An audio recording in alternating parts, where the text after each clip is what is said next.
they were doing a soft duck, which for your listeners simply means that you have a Zodiac, a rubber boat strapped to the bottom of a UH-60. Brad and Mike are ready to jump out as soon as the boat goes.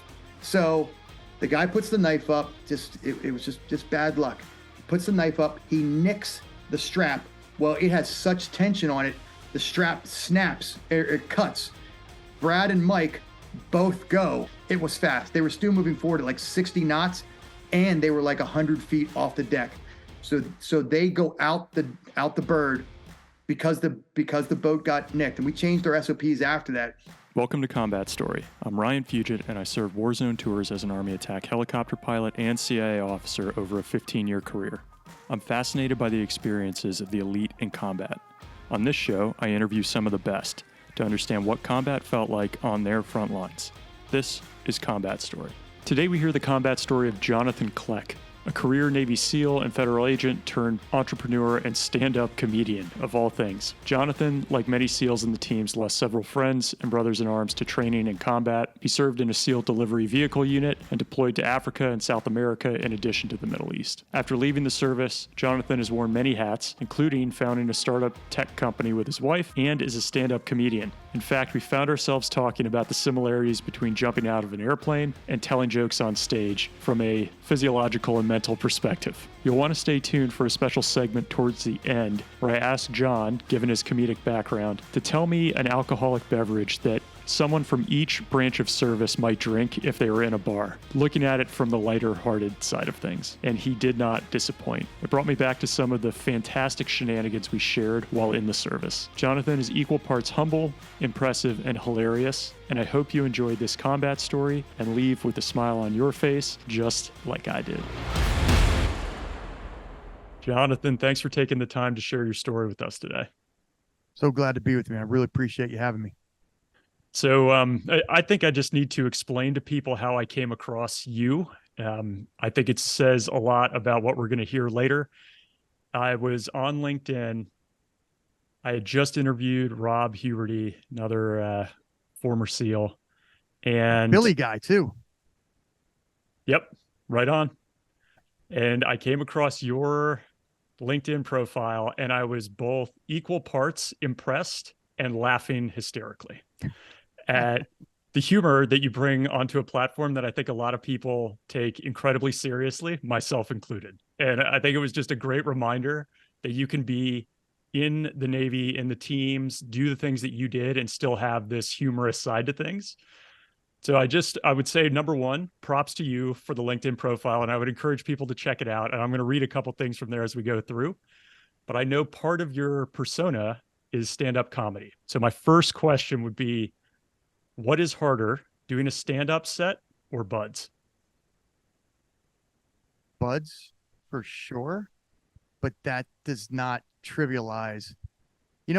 This is holy shit. We may go down this rabbit hole for the entire interview, but here's the crazy part. And I'm a big fan of geeking out on the science of how our brains work. All of a sudden you're like, holy shit, what did I get into with this guy? First topic right out of the gate, he's going off on a tangent. So I love geeking out on the science of what makes us tick and why something is hard or challenging or why it makes us nervous. And I've said this in other interviews. I'm fascinated by the fact that, and I've said this on stage before, physiologically, I face the exact same like chemical and stress response that I do before I go on stage as I do before I jump out of a perfectly good airplane. I'm fascinated by why going on stage to do stand-up, when every time I tell somebody I do stand-up, they're like, oh man, that's so brave. I could never do it. I'm like, brave? I literally go out and tell jokes. The worst thing that could happen is nothing, literally nothing. The worst thing that can happen is nobody laughs at my joke. Yet in my own mind, I'm experiencing the same level of stress and fear that I do before I jump out of a perfectly good airplane. And you think about what the catastrophic consequences could be there. You're jumping out of a plane with nothing more than a glorified bed sheet and some string. And when you say it like that, it really makes you question your decision making. But my like mentally, I'm experiencing the same level of fear as I do before I come through the curtain on stage. So the question you asked is which was harder? Buds by a long shot. But I'm fascinated. And I think that's why I started doing stand-up, because I couldn't understand why I was so nervous, and I still get nervous today, but it's sort of a fascinating look at it. And there's a lot of great interviews with much better comedians than I am out there who talk about like how you get over it and why it's such an adrenaline rush to get through like a stand-up set. And I can geek out on that a lot longer, but anyway. No, that's great. Actually, I was going to ask, when you compare those two things, jumping out of an airplane, like hitting the LZ, or walking out onto the stage. I think for people who don't have that gene or whatever you've cultivated over time, which I want to get into, that strength to do that on stage. Is there anything else in life that equates to that adrenaline rush? Oh boy, man. If you've never done stand up or taken an improv class, I don't know that there's anything better, because you don't have to go to Buds, and not everybody can go to Buds, but anybody can go on stage. And there's some fascinating things that happen when you go on stage. And I won't go down the rabbit hole too far, but there's two things I really feel like highlighting that are just, they're sort of fascinating to me, and probably to your listeners and anybody who really, who digs the science of psychology and sort of why we think the way we think. Yeah, it's about mindset, I think. Yeah, go for 100%, right? So the first thing is, I have drawn a direct correlation between jumping out of a plane and going on stage. And I'll walk you very quickly through the two. When we take off from the airport, or in a helicopter, or in a fixed wing aircraft, whatever it is, I'm nervous the whole time. There are guys that are cruising and sleeping and whatever else. I'm not one of those guys. Like, the whole time my head's trying to get me to my logic brain is trying to understand why I'm doing something so illogical or irrational, right? Pushing yourself out of a perfectly good airplane. Before I go on stage, when I'm listening to the other comedian, I'm backstage, man, I am nervous. I can't remember my lines. My palms are sweaty. I'm literally experiencing the exact same physiological changes I do before, when I'm in the plane about to take off. When I finally get to the door of the aircraft and I jump out, then it's all business. It's fascinating just get how quickly your mind changes. I'm all business, because like there's no going back in. There's no going back into the plane. So as soon as I exit the plane, it's all business. And then I'm monitoring my altimeter. I'm trying to look at the other guys. It's all business. I've suddenly remembered what I'm there for and what my training has taught me to do, right? Same thing. As soon as I come through the curtain, and they go like, next on stage, the underwhelming comedian John Cleck, and I come through. As soon as I come through that stage, it's like all those nerves, they just kind of, I wouldn't say they go away, but this, like, you're just focused on your bits, right? And getting them, and you're sort of like, same thing. I'm not looking at my altimeter. Now I'm looking for a friendly face in the crowd. And here's the interesting part, the final conclusion of my analogies. You're falling through space, right? Where we say flying, you're falling through space. Once you pull your chute and it opens, and now you're underneath your canopy and you're floating. Now, like, your heart rate, I've never done it, but I bet you if I monitor my heart rate my heart rate just drops, like, and just settles out once you're under canopy, once you've opened your parachute. The same thing happens, and I swear it's a direct correlation. The same thing happens when you tell your first joke that lands. And it doesn't have to land with the whole audience, but when you tell that first joke and you get a couple chuckles, or the guy right down, or the gal right down front, when you make like an emotional connection with them and they laugh and you sort of make eye contact, and it doesn't matter if the rest of the place didn't get the joke, when you get that first joke, man, that's the drug right there that you feed off of. And that's like getting the next laugh. It doesn't matter if you get any more laughs, but your heart rate just settles in. Once you get that first laugh, you're like, all right, good. I know that bit's working. Let me see how long I can go out with that joke. Even if the rest of my bits just absolutely fall flat, I got a joke out of it and my heart rate settles in, and then I just settle in for the rest of the bit. So that's one of the fascinating pieces about it to me. And the other piece is just, it is something that you can do, and anybody can do, where you can inoculate yourself to those things that caused you stress. And I'm a big fan of some of the noted authors out there who who really talk about, Grossman and some others who talk about the science of how we overcome stress or how we manage what stress does to us. And I'm a big fan of trying to inoculate yourself to stress. So if heights is your thing, if you can go up on the high dive and then you can eventually, go up on the top of the Empire State Building and then you can eventually jump out of a plane, those are all stair steps to inoculate yourself to that thing that's causing you stress. For a lot of people and there's a reason that people say, oh, I don't know how you do stand-up comedy. Well, if the idea of doing stand-up is what causes you nerves, then there's probably a lot of other things in your life that are causing you nerves as well. But there's a common thread, and that's your mindset. And it goes back to what you just said. It's your mindset. And if you can start to control how your brain is overwhelming you with fear, and you can do that by taking a public speaking course and then taking an improv course and then ultimately going out and doing stand-up and finding out that if you absolutely bomb, that nothing happens. There's only two outcomes to doing stand-up comedy.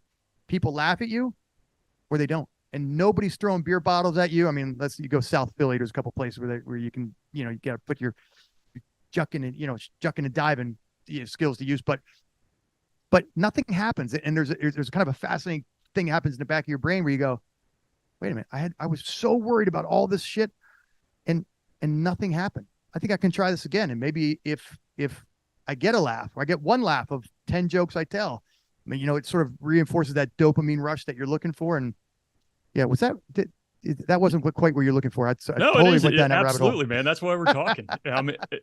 This invites so many follow-up questions, so I'm trying to pick where to go with it. But, as you say, there's two outcomes when you're on stage, right? Like, either people don't laugh at you or they're enjoying what you're giving them. Yeah. But I think to some people, not getting those laughs, people who are thin-skinned, it's debilitating.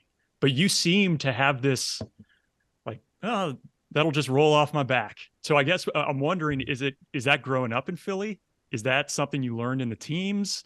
Or for instance, would your family have said, like, you'll be a great stand-up comic one day because nothing phases you? I actually think that's something. I didn't do stand-up comedy till I turned 40. And I think in part, there's again longer storyline to that, and I think that's because my time in the Navy was coming to an end. I was sort of like a middle-aged dad looking for, some guys go out and join a bowling league, some guys buy a sports car. I was looking for a creative outlet, and I knew I was kind of funny, and or at least I didn't care if I bombed.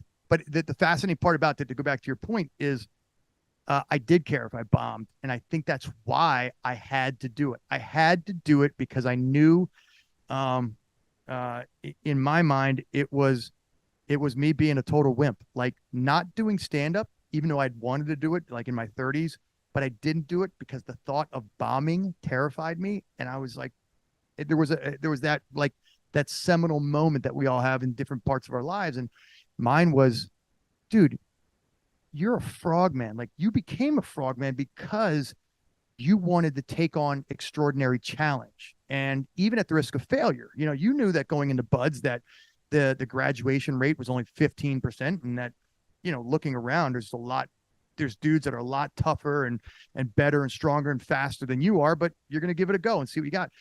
And there was a point in like when I turned 40 and I went to a buddy of mine. I was like, dude, you want to do stand up? He's like, yeah, sure. He's like, why? I was like, because I'm fearful of it. And I got to take on that challenge. So was I fearless about bombing? No. Was that fear part of what drove me? Absolutely. Man, what was it that drove you into the Navy to begin with? As you kind of alluded to it there, like if we went back in time, what was the moment for you where you said, that's the direction I'm going, and why? Well, there's a couple funny stories that that are from that. I that's still a story that I'm unraveling, and that I'm finding out more as we find out more about ourselves as you get older, and you kind of find out what made you tick and what makes you tick today. I had I was my father passed away when I was just a kid, and so I grew up with just a single mom and two brothers, an older brother and a younger brother, and she never got remarried, and she was an immigrant from Canada down here with no family down here. And I didn't know it at the time, but what I was taking in was this, like, there's no excuse for what life hands you. You just do it. Like, I learned about survivorship, and I didn't know that's what I was learning. I just knew that I had a very, a very strong-willed mom who didn't take shit from 3 teenage boys, and just rolled with the punches. But what I have come to learn, and at least, doing a little psychoanalysis of myself, what I was learning through that was survivorship. And then I probably didn't tell anybody this for the first 10, 15 years I was in the teams, but when I got more comfortable in my own inadequacies, I went to college for 2 years straight out of high school, and I knew I wanted to be I knew I wanted to go to the Navy. I wanted to be a SEAL. I was intrigued by the lore of it.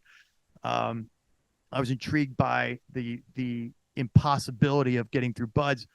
And there's 2 very quick stories I'll tell you. One is, you don't have to be quick, man. That's why we're here. Good. So don't Good. sweat it. All right, listeners, settle in. It's gonna be a long one. Go get a drink. Yeah. Come Pause this and resume this interview when you're like on your road trip across the country, because we're gonna be here for a couple hours. There's 2 stories about it. Both that come with a little bit of humility.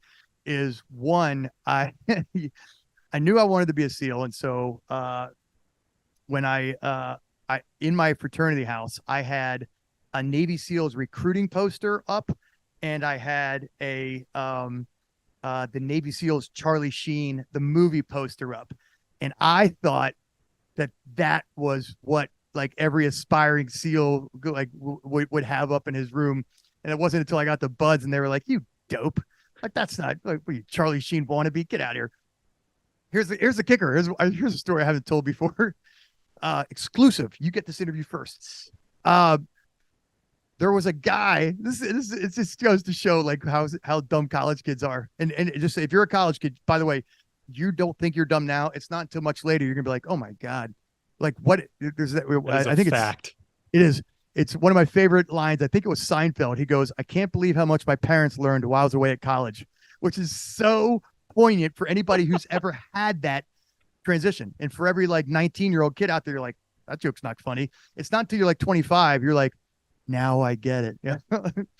And but here's the kicker. In the fraternity house next door, there was a guy who had been in the Navy. And so I'm 19 years old, and this guy was like 24, and he had done 4 years in the Navy. And I don't know, he was a quartermaster. I don't even know what he did. But he had gone to buds, and everybody on campus knew that this guy was a badass. I don't know if he went for a week. I don't know if he went for like 3/4 of it. I don't know if he went for a day and then quit. And he was like, "Oh, fuck this place. This is too hard." By the way, do I have to censor myself? You will never be worse than other guests we've had on, and people who listen know exactly who I'm talking about. You're good. Just a quick word from our sponsor, CrayonEater Coffee, that you won't want to miss, and we'll get right back to this combat story. For those who've been downrange, you know that coffee is a critical component of any day. It's one of the few things to actually look forward to. And some of you know that I drink coffee for the first half, at least, of every interview, and it remains a key part of my day. We're proud to support CrayonEater Coffee, coming to you from, you guessed it, some former Marines, their families, and members of the law enforcement community. They know all too well what it takes, and the special people on both sides of the coin, downrange and at home, where we all know the family members that support us don't get enough credit. CrayonEater Coffee is 100% Arabica coffee, masterfully roasted from over 20 years of research and development, with unique flavor mixes that represent the craziness of our lives and the greatness of how the unique family blend can be. When CrayonEaters mix with coffee, something unique and incredible is bound to brew up. You can get yours now at CrayonEaterCoffee.com and use promo code CombatStory, all one word. So that's CrayonEaterCoffee.com. So CrayonEater Coffee.com. Use promo code Combat Story to get 10% off your purchase and start your colorful day off on a bright note with CrayonEater Coffee. And now back to this combat story. So that, like, I went and consulted with the Oracle here on campus, like the guy that everybody's like, "Doug, he is not to be trifled with." He was he was almost a Navy SEAL. And it just goes to show again about college kids. Like none of us actually thought like, does that make any sense?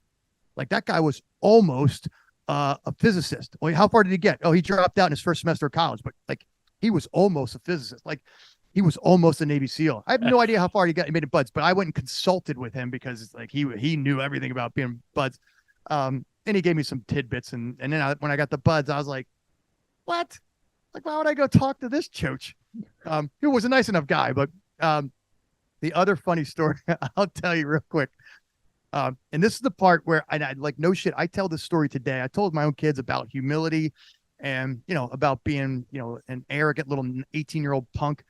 And my junior year of high school, I went to the Navy recruiter because I knew I wanted to be a Navy SEAL. I was class president. I was wrestling captain. I was, full of my own, own my own ego. I knew that I was exactly what the Navy wanted. And so I go to the Navy recruiter, and there was a brand new, he was like an E4 cook. And I go and talk to him, and he's like, "Oh man, you'd be a perfect Navy SEAL. Look at you." And I'm like, he's just feeding my ego. And I loved it. I soaked in every minute of it. And then he's like, "You ready to sign on the dotted line? We can get you leaving like immediately after, like I think it was the summer between my junior and senior year." He's like, "We can get you leaving right after you graduate." And I was like, no, I'm still just kind of exploring my options right now.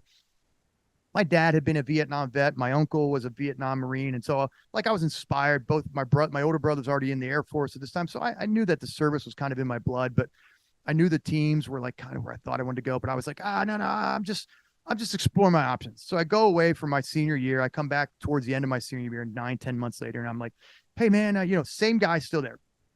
And exact same guy. He remembers me because I think I'd seen him once or twice through the year at recruiting events.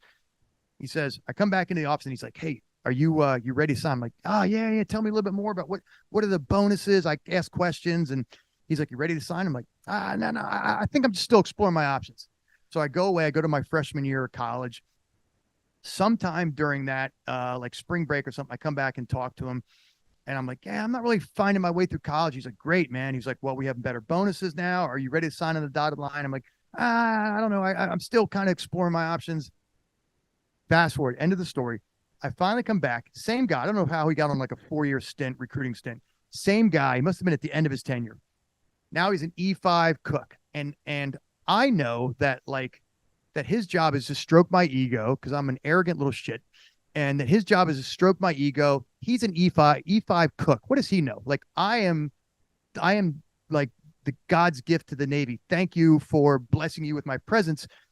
And I walk in there and I'm like, "Hey," and he stops me. I'll never forget this, man.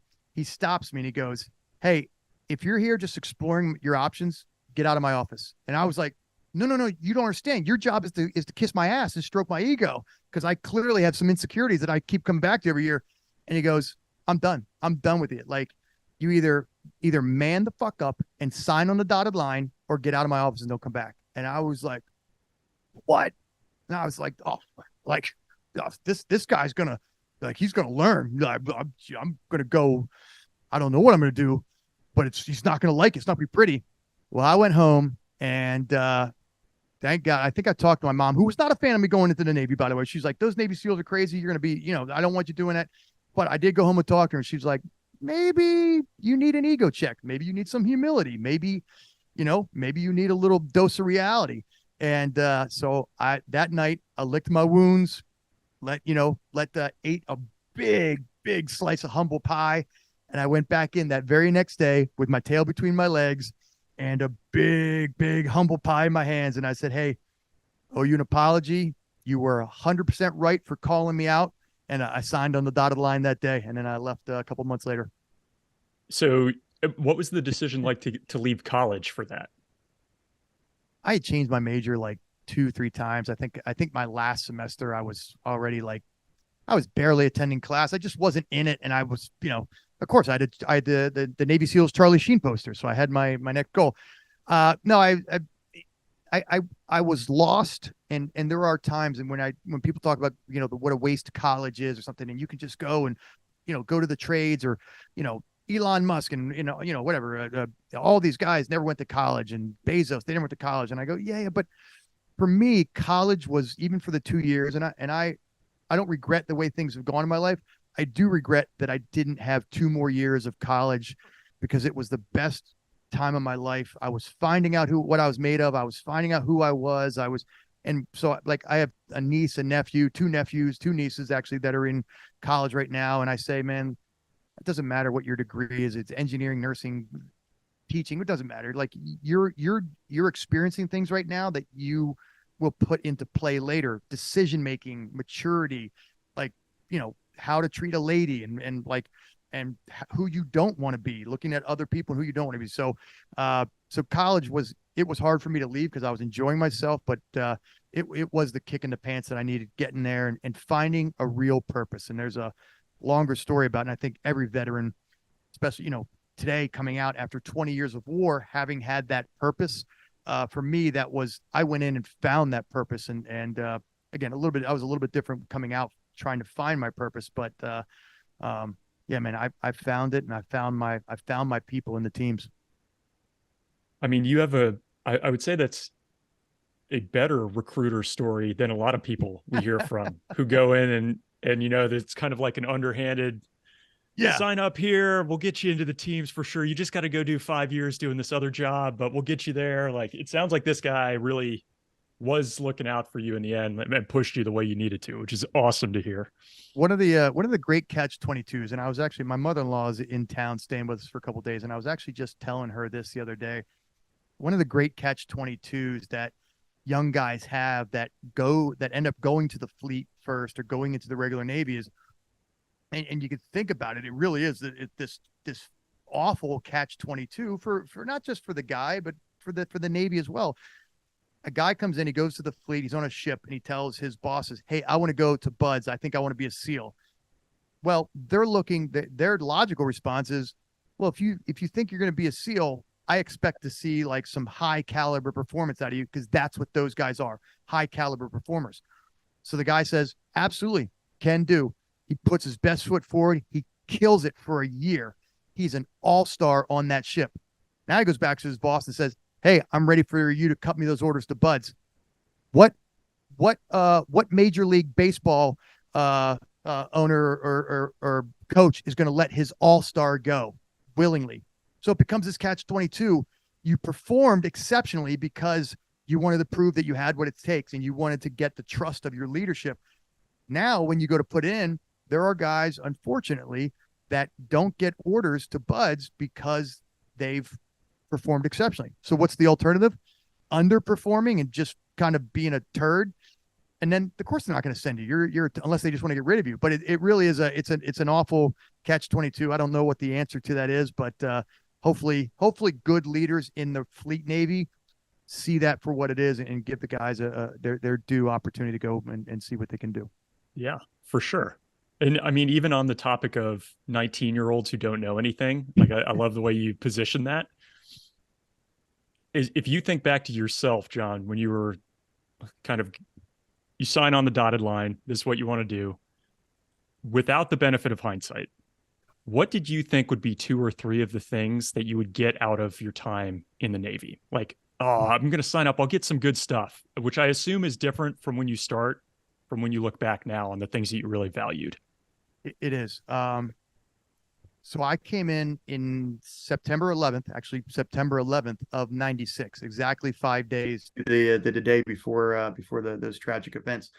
So we were post post Gulf War. We were in Bosnia Herzegovina. We weren't really doing anything crazy. Like, the big thing in the teams was like, oh, somebody got a firefight down, like on a drug operation gone wrong, or a counter drug operation gone wrong. So I came in with the hope that the teams would give me. I knew I was a little bit of I never did drugs. I wasn't like a huge drinker. I drank like any college kid, but I think I smoked weed like 3 times to try it in my life. And that was it. Like, I was big on sort of the adrenaline piece, and like, I had a lot of energy that I wanted to get out, and I knew the teams would offer me an opportunity for it. And I've heard more than one team guy, probably pilots the same way, especially guys that fly like fast attack helicopters, in your lane. Like there's a bit of a, like, that's what I came in for. I didn't come in to fly. What's the Top Gun? I didn't come in the Top Gun line. I didn't come in to fly Cargo planes. of rubber dog shit from Hong Kong, right? I came in to get after it. I wanted to be in an Apache, a Cobra, something badass. And I wanted to be on the tip of that pointy end of that spear, being the badass amongst badasses. And so what did I think I would find is, one, excitement. I just, like, I knew that was where I was going to go for excitement. Two of my uncles Marines, and I was really intrigued by them. And I thought, the Eagle, Globe, and Anchor, that just the history of being a Marine, I was really intrigued. And if I hadn't gone to the teams, I would not have gone to the Navy. I would have tried my hand at the Marines. Just, I still today, I have so much respect for them. But I wanted excitement, but more than anything, like, I didn't know it at the time, but I was in a fraternity. I played football. I wrestled. I was in the Boy Scouts. I thought all of those things were just feeding my like my desire for outdoorsy or adventure or whatever. And maybe they were to some extent. But I think maybe growing up without a dad and just having my small little clan, I think they were feeding my desire for camaraderie. I loved being in my fraternity, and there's some of my best friends today. I loved being on my wrestling team and in my scout troop, because they were just this tight-knit group. And when I left and went into the Navy, I was looking for that, I think, on a professional level. I was looking for other guys who were like elite caliber guys who didn't know what it like to quit and would just push you beyond your limits. But would be your brotherhood. And today, that's probably the Navy SEAL Foundation put out a survey maybe a year ago, and it was a survey to current and former SEALs, and the survey said, like, what are the things that you miss most about being out, and it was for what will you miss out for the guys that are in, and what do you miss for the guys that are already out. And they had like 10 options. It was, the paycheck, the stability, the adventure, the structure of the military environment, whatever it was, not wondering where my next paycheck is going to come from, like that kind of thing. And one of the answers was community, just being around like-minded, hardcore warriors. And the survey results came out, and overwhelmingly, by the guys who had gotten out, overwhelmingly, it was that loss of sense of community that guys miss. So I don't think that I'm probably an anomaly in that, and whether everybody comes in looking for that or not, that's probably what they find. And I suspect you probably found that in the Air Corps with fellow pilots, right? Yeah, I don't think I was mature enough to know that that's what I was looking for at the time when I joined up. I think it was like, oh, we'll go here. And it was pre 9/11 also. So we'll go in, I'll do my time, maybe get something I can pick up that I can use in the private sector later. Travel, maybe see Germany or Korea or something like that. But I think, and that's why I try to ask people this sometimes, because on the back end, now I'm like, I just miss the relationships. Like the thing that I cared most about was the camaraderie. 100%. Right. And I couldn't stick a pin in that. There was, diversity and that's such a buzzword today. And for sure that has its power in organizations today, but there is also something, and I'm not advocating for homogeneity in thought, but there is something about, I mean, there's a reason that my wife goes out and has girls' weekends. It's because there's a commonality in their shared experiences, and having that, for at least for me, probably every Marine or every sailor, everybody has experienced it to some level, but that commonality amongst other guys who were in there, they were guys that just didn't quit. I mean, I've always said, and it's not, I'm truly not trying to be humble or modest by saying that. I consider myself lucky to be. To when I look at like when I wear the Trident and I look around at other guys wearing the Trident, I'm like, man, I am so lucky to be here, because there are some the most incredible human beings are to my left and right, and I'm just lucky to even be standing amongst these guys. And there's guys that, I mean, shit, to even be on this. You when you invited me to come on this podcast, I said, Rye, I said, I think you got a hold of the wrong guy, because like, I've seen the caliber of your guests. They're heroes. They're badasses. They're guys that didn't just sometimes happen to find themselves in the middle of the firefight. They were guys who went out and found that because they were cut out for that. So there's a maybe it's a little humility, but it's probably a mix of humility and imposter syndrome a little bit, about wondering how did I slip through the cracks? Oh man, so many guests tell me that when we start talking. And in particular, it's former officers, I would say, who are like, look, I wasn't kicking indoors. I was, I was on and op, but I wasn't the one first in the stack going through the door, kind of a thing. And in like, without fail, when we talk, the experiences that they have of being in the back or whatever you say, but the decisions you have to make with other people's lives, gone through the same hardships. I think it still resonates with everyone. So yeah, I'm really glad that you let me bring you on here as well. I was I'll just share one quick just to piggyback on that. I was a young SEAL still. I mean, I was probably in 7-8 years at this point. This is after 9/11, and it's when it must have been early in Iraq as well, maybe 2004 or something. And I learned of an officer over at Dev Group who had been awarded the Silver Star, which at the time, these are not being like, there was only a few team guys that had them. And this is, before 20 years of war, a lot of guys were in it. But I remember hearing about an officer who won or earned the Silver Star, and he never went inside the compound. He was running like dual comms or triple comms, and he was organizing the helo assault force, the ground assault force, doing SIMO entries. Like he was literally like a puppet master working like 50 marionettes. And I remember at that point being like, wait a minute, like he didn't do anything. And I'm still a young guy in the teams relatively. And it was sort of that epiphany, like, wow, like that's what officers do. And I'm still a young enlisted guy at the time. And I was like, wow, that's what officers do. And that is the importance of what officers do, which is probably a shameless segue into why I became an officer. Just a quick word from our sponsor, NordVPN, tied in with one of our own combat stories, and we'll get right back to the show.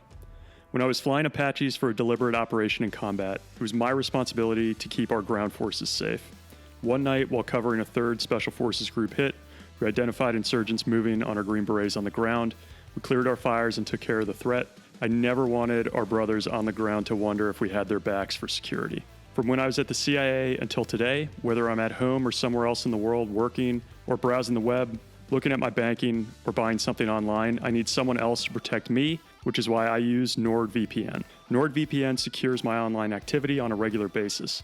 It disguises my IP address and allows me to access content I might not be able to from my normal location, and even get better prices on some websites by coming in from another location. It'll scan downloaded files for viruses, block phishing and malware-ridden websites, and is the fastest VPN out there. Please head over to nordvpn.com/combatstory and grab your exclusive NordVPN deal. If you go to nordvpn.com/combatstory, you get a huge discount off your NordVPN plan and 4 additional months for free. It's completely risk-free with Nord's 30-day money-back guarantee. And now, back to our combat story. I would like to hear it. No, I would like to hear it, please. No, my path to become an officer was just luck. I was in the reserves, and I had been in. This is again totally true story. I went to the reserve officer recruiter who happened to be a SEAL as well. And I said, hey, I'd like to apply through this Naval Special Warfare Reserve program that, or it was a naval commissioning program, but they had some slots for Naval Special Warfare enlisted guys to get their commissions, the DCO program for anybody cares.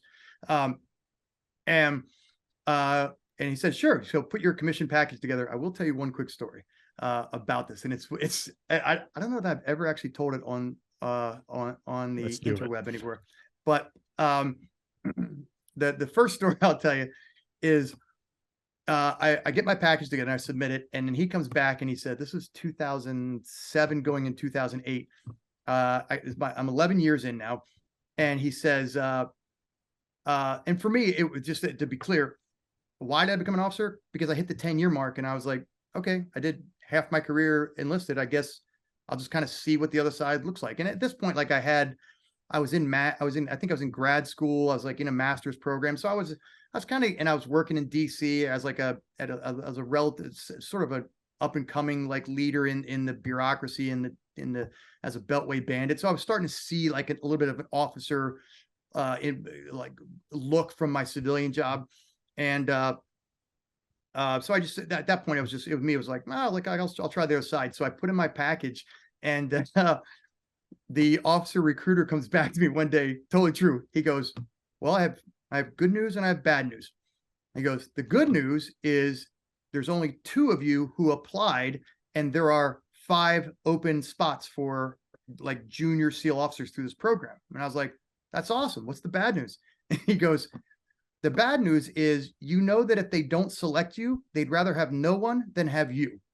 I was like, all right, that's poignant. That's fair. All right.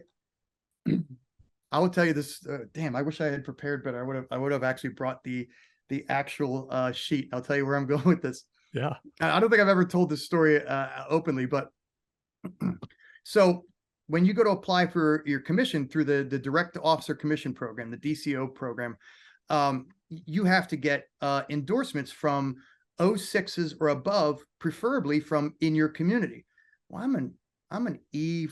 I was an E5 reserve team guy. Like, I didn't know my colleagues, my generation of guys, they were only 03s, maybe an 04, something, guys that I had gone through buds with, guys that I'd done with my first 2 platoons with. They were all just still junior guys. Like, I was an E4 on active duty. I didn't know my CO well enough to be like, hey, bud, so good lesson in networking. I had not networked with the higher echelons as well as I should have as a junior guy. So I'm living in DC, and this is 2006, 2007. I think I started putting my package together. And Admiral Olson was the 3-star. Eric Olson was the 3-star. If he's listening, I hope he makes a comment about this, because I'm sure he will remember this jackwagon who came into his office. So I'm living in DC, and Admiral Olson had just been named 3-star, the highest ranking SEAL that we had ever had. And he was the deputy commander of SOCOM, of the Special Operations Command. So I go on to the blue pages, and we still had phone books where I was living in Arlington. In the blue pages, they had the Pentagon. In the blue pages, they had the Pentagon listed, and they had a bunch of numbers. So this is totally true. I go into the blue pages and I find the Pentagon like switchboard. I call them up. This is just totally random one day. I call them up. I'm like, hey, can you patch me through to the SOCOM office, please? And they're like, yeah, absolutely. Yeah, SOCOM, this is Lieutenant Colonel so-and-so. I was like, hi, this is John Cleck. He's like, yeah. And I was like, yeah, hi, is Admiral Olson available, please? And he's like, who is this? And I was like, I said, this is John Cleck. I was like, I'm a Navy SEAL reservist. I live here in the area. I was just trying to see if he would do an endorsement for me. Well, what I came to find out later, I'll finish the story. What I come to find out later is that there's 2 things. One is you're supposed to go through your officer recruiter to get these connections. 2, unbeknownst to me, you're not supposed to go direct to the highest ranking 3-star admiral in the entire community direct. Who knew? What am I? Yeah. Hey, surprise. Listen, I GSD. That's how I get shit done. So yeah, surprise is great. So this is no shit. I wish we had FaceTime so I could have seen this guy's face, Cause I go, yeah, cause I'm just wondering if he can do like an officer endorsement for me. He goes, what? And I explained the same thing to him again. He goes, does he know you? And I go, no, just another team guy. He goes, hold on. And like, he has this like total disgust in his voice. He goes away. I'm like, I'm on hold for like 2 minutes. He comes back verbatim. He goes, I can't believe this, but Admiral Olson said he'd be willing to meet with you. That's So, awesome. He sets up the meeting for me like 2 weeks from then. I get a suit on. I roll in there in a suit, and I go into the Pentagon and everything. And I walk in, and Admiral Olson is laying back in his seat and I come in and I'm like, hi, I'm John Cleck. Like no petty officer, petty officer second class. I was like, hi, I'm John, like the dipshit that I am, right? And I'm like, hi, I'm John Cleck, the guy. And that same guy who was his what was it? What's it called? Aide de camp, I guess, was probably what he was at 05. He's probably like his aide de camp, and he's like, he's waiting for you. Like just again, total disdain for me. So I walked in there. I'm like, hi, Admiral. How are you, sir? Like, thank you so much for me. He's like, do we know each other? I was like, no, sir. No, not at all. No, like now I'm kind of recognizing the absurdity of it. I'm like, no, not at all. He's like, and you just called me out of the blue. And I go, well, when you put it like that, yeah, I guess that's sort of how you might characterize it. And he just gets this shit-eating grin on his face and he goes, right on. And he sits back and he goes, all right, tell me about yourself. And so he gave me about 10 minutes. He interviewed me. He wrote this endorsement for me. And then the kicker was he sent it out to his lackey and be like, hey, make sure Mr. Cleck gets a copy of this. No way. And today, oh yeah. So then I got my ass reamed by my officer recruiter. I'm like, so this is a little bit of the comedian smartass in me. So I go back to my officer recruiter. I'm like, oh, hey, I have one officer packet, from a guy I served with, I think it was my XO had become a CO. And he had just put on 06. And so I was able to reach out to him. My officer recruiter didn't care about that. He's like, sure, that's your guy. And I was like, oh, I also have one from Admiral Olson. He's like, what?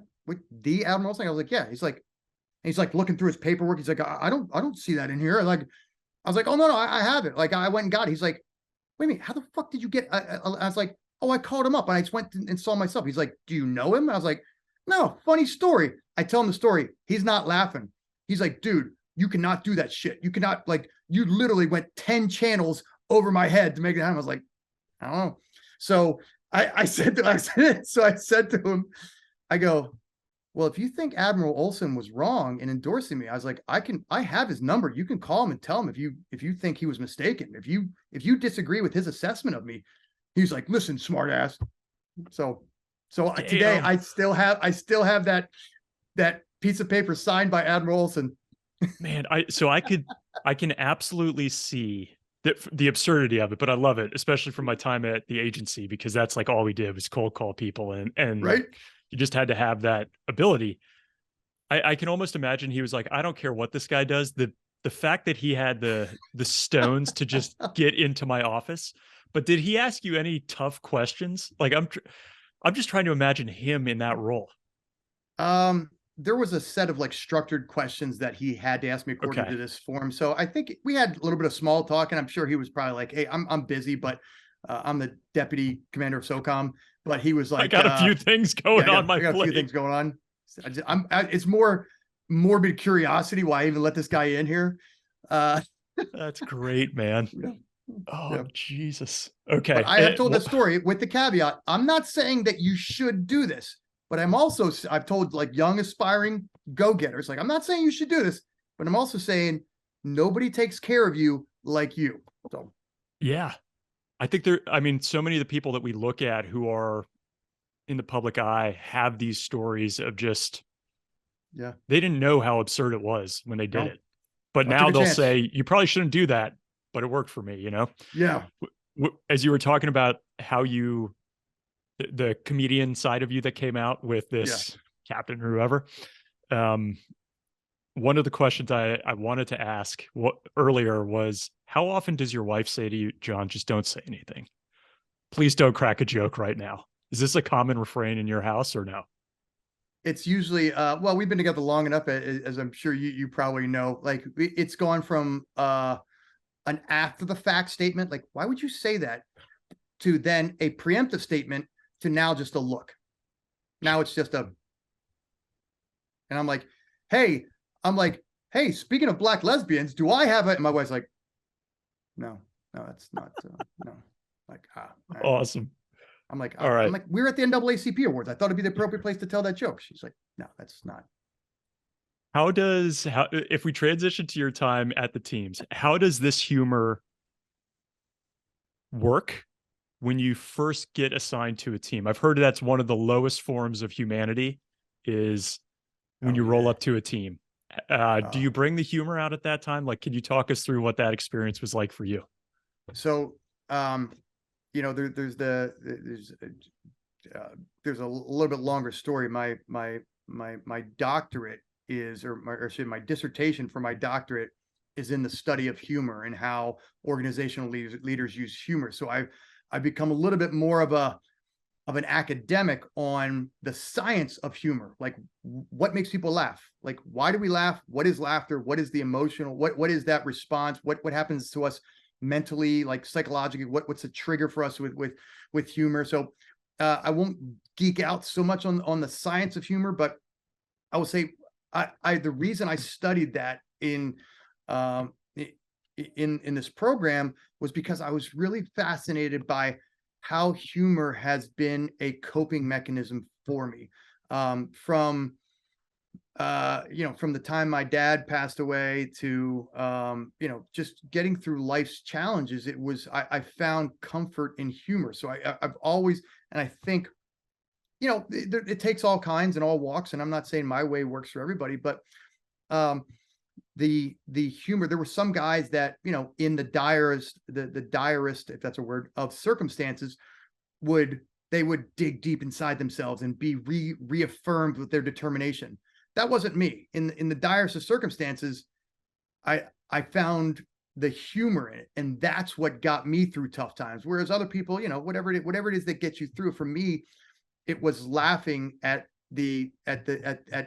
how I placed myself in this predicament, or and then I think in the teams we found a lot of they say gallows humor is it's a real thing. There's a reason that when a patient expires in the ER or something, that one of the best things, if more challenging today in the world we live in, but one of the best things that happens often is nurses and doctors will say somebody will crack a joke, even if it's an off-color joke, because it breaks the tension, because that gallows humor is, you're a 7-year-old girl comes in with a car accident, trying to process the weight, the heaviness of that. There might not be a way to do that. So while other people look on the outside might say, well, humor is inappropriate, for those on the inside, it might be the best coping mechanism you can find. And for me, being in the teams, getting through buds, buds just sucks. I mean, everything about it sucks.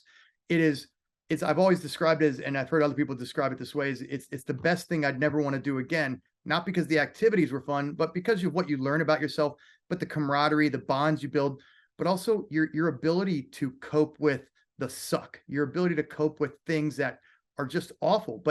And you have a way out. All you have to do is just be like, I'm done.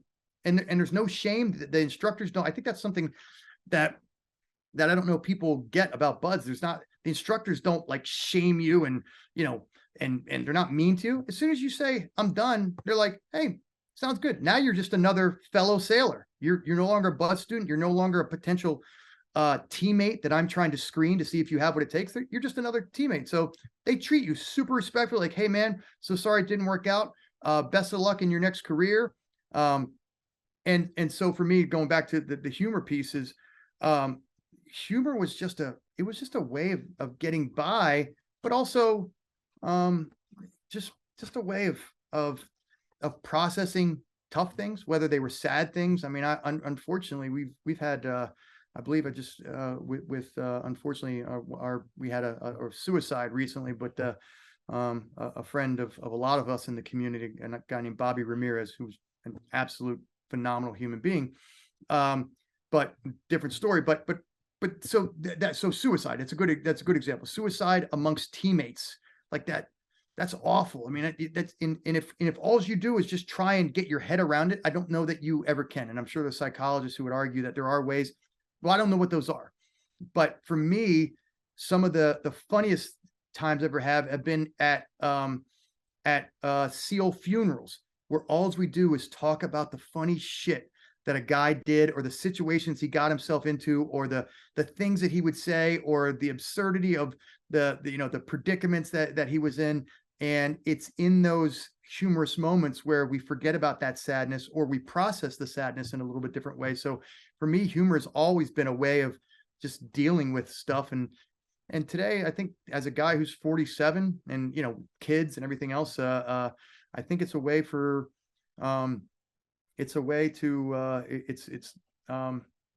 it's an outlet, maybe, I guess, just it's not only just a way of processing emotions, but it's a way of not taking myself too seriously. If I can leverage what I used before as a way of coping with stress or with dire circumstances, and I'm now able to use that same skill set to simply not take myself too seriously. The things the stories I've told just now about what an idiot I was to treat to treat my recruiter that way, or to call up Admiral Olson, to laugh at some of that stuff. It keeps you from taking yourself too seriously, I think. Just a quick word from our sponsor, and we'll get right back to this combat story. As you know, I live in California, where we can have earthquakes and fires, and I grew up in Florida with hurricanes. I know firsthand how natural disasters can quickly and unexpectedly put me and my family in a position where we have to hunker down, shelter in place, and sometimes without power, so I always want to have food available. You can create your own stockpile of the best-selling 4 Patriots Survival Food Kits. It's not ordinary food. We're talking good for 25 years super survival food. Handpicked right in a family-owned facility in the U.S., giving jobs to over 200 Americans, which we love. The kits are compact, sturdy, water-resistant, and stack easily. They have different delicious breakfasts, lunches, and dinners, and you can make these meals in less than 20 minutes. Just add boiling water, simmer, and serve. And right now, you can go to 4patriots.com and use the code COMBAT to get 10% off your first purchase on anything in the store, including their 3-month survival kit. You'll get their famous guarantee for an entire year after your order, plus free shipping on orders over $97. They're called 4 Patriots because a portion of every sale is donated to charities who support our veterans and their families. Just go to 4patriots.com and use COMBAT to get 10% off. That's the number 4patriots.com. Use the code COMBAT and start building your own stockpile today. And now, back to this combat story. I'm the same way. And I am actually, you could probably tell this, I'm way too serious as it goes. But I will say, like, one time just walking around the house, I kicked the side of our bed, broke my toe was pointing the wrong way. And I was just laughing about it. Like, look at my toe, take a picture of this so we could joke about this later, to just kind of let a little steam out. I remember during SEER training, one of the other guys with us was like crawling across a log. He's like, I'm super dry. Look at it, guys. And then he fell into the water and we're all just cracking up. And, it lightens things up. And one of the things I've been talking to a few folks about recently was, I don't know if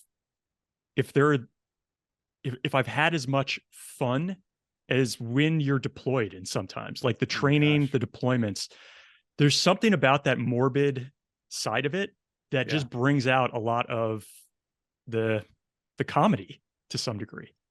Yeah, for sure. I was in a little bit of a different situation, probably the more stressful times that I've been in, and where some in training. I was assigned to our SEAL delivery vehicle team for my first duty station, and I mean it sucks. It builds toughness, that's for sure. It is a very challenging. It's a very challenging job. I was not mature enough to really appreciate the gravity of what the mission set was. I think that's why today, like I was 21 when I went there, or 22, I think, when I finally checked into the team, and just wasn't mature enough to appreciate the gravity of that mission. But I think today, most guys getting there have already done 1 or 2 tours, and they're going in there in their late 20s because it's a very mature. But that aside, Why is that, John? I um, don't know if I understand. Like, is this like what the SWIC guys do? no, this is the SEAL delivery vehicle, which is the Oh, underwater submarine. got it. It's Yeah. and when people say submarine, there's a lot that's classified, and I don't know what is and what isn't, because some, I mean, having been in classified information, you're like, why is that classified? Like, Yeah. that's the most ridiculous thing that no one would ever Amen. care about. But in aggregate, I get it that our enemies would care to know about all these little bits of information to make one big, put the puzzle together in aggregate. But the SDV mission, there's enough, I think, on open source that we can talk about. But the SDV mission, like, you're in a wet submersible, which means that imagine you're just in I've always related, like, you're in a roller coaster car underwater. Like, you're open to the elements. So if you're diving in, we would dive up off the coast of Maine in the spring. That water was just as cold as I've ever been, man. We dove overseas in the Med. We dove off the coast of England. It was just water temperatures that would just take your breath away. And you're underwater. There was this is totally true. And I've told this story, and again, you laugh because that's why they let kids who are 22 do it, because they're too stupid to know any better. We would be underwater for 12 hours. And this wasn't an exception to the rule. There were a lot of times where we would do anywhere from 8 to 12-hour dives. And I'll work a 9-hour workday, and I'll get up from my desk or something, and I'll be like, holy shit, I would still be underwater. How the hell did I ever do that? That seems like a long time to be under for somebody who's not a diver. It's insane, right? It is absolutely nuts that you're underwater. And part of it is because, the SDV, it's a truly clandestine infiltration, exfiltration mechanism, but it will launch from over the horizon, which is for the average line of sight is 7 miles out. So, and I'm sure the speed is classified, but it's not moving at the speed of an F-16. So, it takes a little bit to travel underwater. And again, to put it in context, imagine being in a roller coaster car underwater, except maybe, you close it up so it's more hydrodynamic, not aerodynamic, but hydrodynamic, except you're still open to the elements. So you're in a wetsuit, you're breathing on a scuba regulator, and, it might be a 4 or 5 hour transit in till you get to your target. And your target might be doing surveillance. It might be placing explosives. It might be doing a recovery of something, humans, equipment, something like that. And then you have another 4 to 5 hour transit back out to your recovery equipment, whether that's, a helicopter or a ship or a submarine or something like that. So yeah, I forget how we went down this rabbit hole. So I think you were saying there was something funny that happened despite how hard this was. Oh, I was saying, that's right. Thank you. I was saying, you said in deployments, for me, that first tour at SDVs, and I only did one deployment with the SDVs, well, kind of like 1.5. We did 3 months down in the Caribbean, which at the time was not considered a deployment. Today, they actually do a deployment there to do a bunch of the Southcom mission. But in those times, that was where, like, I mean, they did a very good job of putting you in very, very arduous circumstances, so that, it's like the whole, the more you bleed in training, the less you bleed in combat kind of thing. But they did a really good job of putting us through very challenging circumstances. And I was more stressed and really, like, like, you're underwater in the freezing cold, you're shivering, you've got hypothermia for like 9 hours of a 10-hour dive. And it is in those moments where you're like, all right, how good am I at really finding the humor in a situation? Because if I think I'm good, it's about to be put to the test, as I'm shivering already, like my first 5 minutes in the water. So for me, deployments and some of the challenging pieces of the deployments, never. And I wasn't like Jocko. I wasn't in firefights, I wasn't ever SEAL Team 6 going out every night and doing, kill capture missions and that kind of stuff. So for me, probably the more taxing times were some of those days at STVs early on in my career, where it sucked, but you just had to power through. It's funny. Most of the fighter pilots I talk to will almost invariably say the hardest that they had it was in training. Really? Like as you talk about Top Gun or the Air Force's version of it, Yeah. Blue Angels, whatever. They'll just say like that those training missions were way harder than what they did in combat. I mean, they're not in dogfights in combat, so it's different. Sure. Not this time around.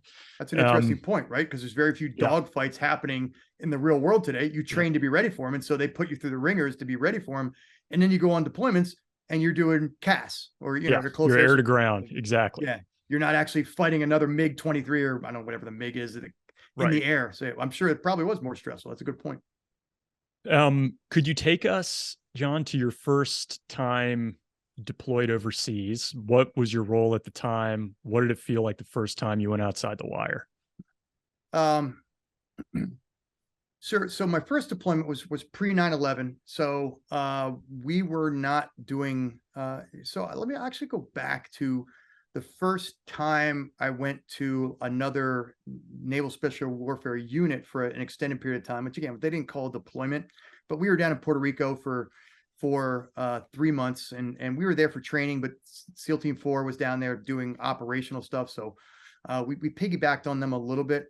But the reason I bring that up, that was the first time, that was only the second SEAL that I knew who had died. And two guys, the first one was a guy in my buds class who unfortunately just burned in on a parachute jump not long after we had gotten out of buds. But Brad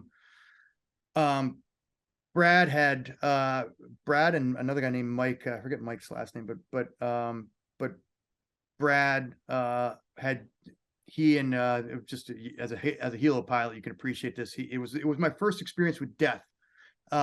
It really, like, personally, because I was there that night when it happened. And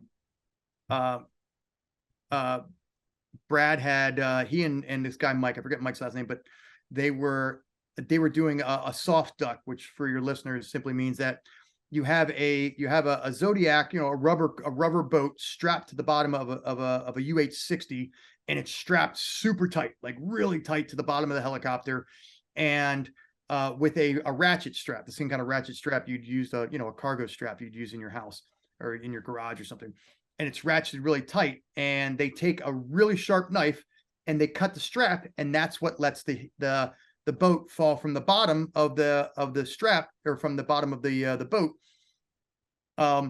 But the guy who I think at the time was the air crewman in charge of this, I don't think it was a team guy, it was an air crewman. They are, if I recall, you're supposed to do it when the helicopter comes in and it flares, and now it's 10 feet off the deck and it's only moving forward at, a couple knots, 5 knots or something, 10 for 10 knots above the water, or it's gonna be 10 feet above the water, 10 knots moving forward is the max that you're supposed to jump with. They were still up. Here's the kicker. Just, it is what it is, right?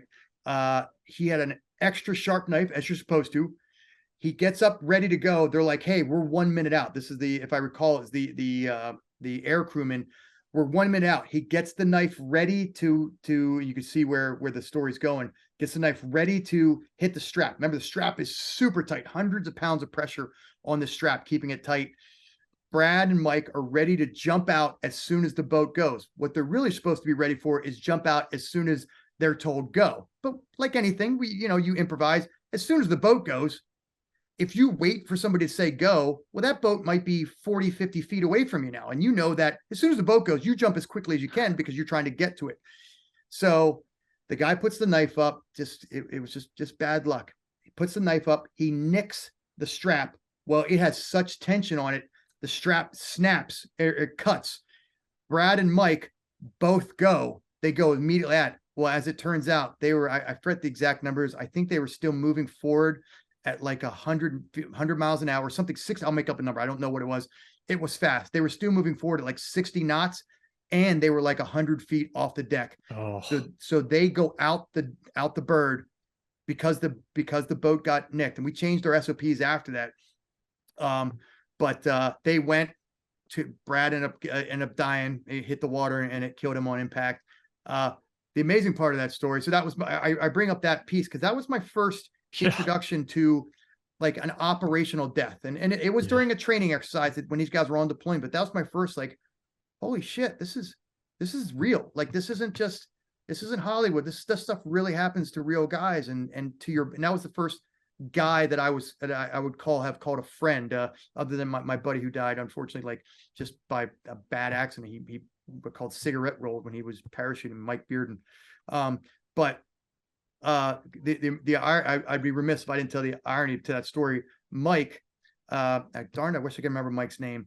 He broke his back. He didn't die. The other guy who went out with Brad broke his back and ended up making a full recovery and stayed in the teams. I don't know if he did a full career, but he ended up making a full recovery and became operational again in the team. So that's kind of a cool part of that story. My next deployment is a year later. This is right after the oh my gosh, what was the USS Cole. We went out like right as the USS Cole got bombed. And I remember that sort of made it a real thing for us as well. Like, oh, like that's okay. Like that maritime security. We're at an SDV team. Guys are running stuff into ships and blowing it up. And that sort of made it real. So we went out in October. We went out, I think in October of 2000, excuse me, October of 2000. Still not post 9/11. So it wasn't what it was, for the next 20 years. But that sort of made it real.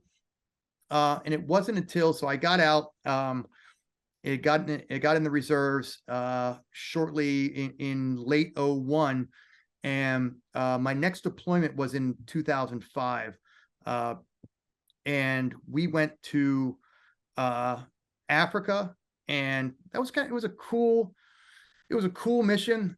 My buddies went to, and I went in mid-June of 2005, and my buddies went to Afghanistan, and I was like, dude, I'm going to see you there at the end of this deployment, because I was scheduled to go up there. Well, I'm only in country like 2 weeks when Red Wings happens. And so some of the other guys, my buddies, had gone up and some of them were involved in Red Wings. Some of them were just support and other parts of the country. But that was the thing that kind of made it real for us as well. It would be a stretch to say that I experienced the same thing that the guys in Iraq and Afghanistan were experiencing on that first deployment, but that was my first post 9/11 deployment, and it was certainly dramatically different than what I did anytime up to that point. It was, we're now at war in 2 different countries, and Africa was just kind of turning into a shithole. This was before like the Captain Phillips really brought the piracy thing to the forefront about like, well, hey, what's really going on? So I was in northeast Kenya. We were only a couple clicks away from the Somali border. And again, I never want to try and compare myself to the guys that were getting after it in Afghanistan and stuff like that. But I ended up going to Afghanistan at the end of his deployment, but only I was doing like shuttle runs, and I was never even in country for more than like 24 hours. So I'm when people say, have you been to Afghanistan? I always caveat and say, have I deployed there? No. Have I stepped foot in there? Yes, but I didn't do shit there. But this first deployment, and I haven't really told a lot of the stories because I don't know how much the government really wants to share. It was the Wild West. This is in Kenya, you're saying? This was in northeast Kenya, in Lamu, or what is now I think the base is called Manda Bay. But this was like the early stage. It was very primitive. We didn't have running water there. It was super primitive. I've heard that they've really built it out because of its strategic location on the Indian Ocean coast, being just south of the Somali border. All the drug running, gun running, human trafficking and stuff that's caught, the drug caught, all of it that's coming down the intercoastal waterways through the back channels into the Kenyan ports. But this is all brand new. It was me, one officer, and 2 other enlisted SEALs. I don't know what do you call them, like 2 platoons of Guamanian, Chimuran, right? My Guam residents will correct me as I think Chimuran, what do they call them? I did not know that. Yeah. Yeah, if you're from Guam, you're not Guamanian, you're Chimuran, I believe, if I'm remembering that correctly. I'm sure people are gonna be blowing me up on the internet. It's not Chimuran, you asshole. I believe it was Chimuran or something like that. But they were our I see our Chamorro. Is it Chamorro. Chamorro? Yes, Yeah. and if you are Chamorro, you are Chamorin, I believe. Okay. But there was 2. How about this? There was 2 platoons of National Guard force from Guam, and which is only a total of like 30 something guys. And then there was a special boat team there, which was like 7 guys. So and that's it. That's all we have there. And we went there, and they said, "Hey, we want you SEALs and you boat team guys to, we want you to create a training program, train the Kenyans.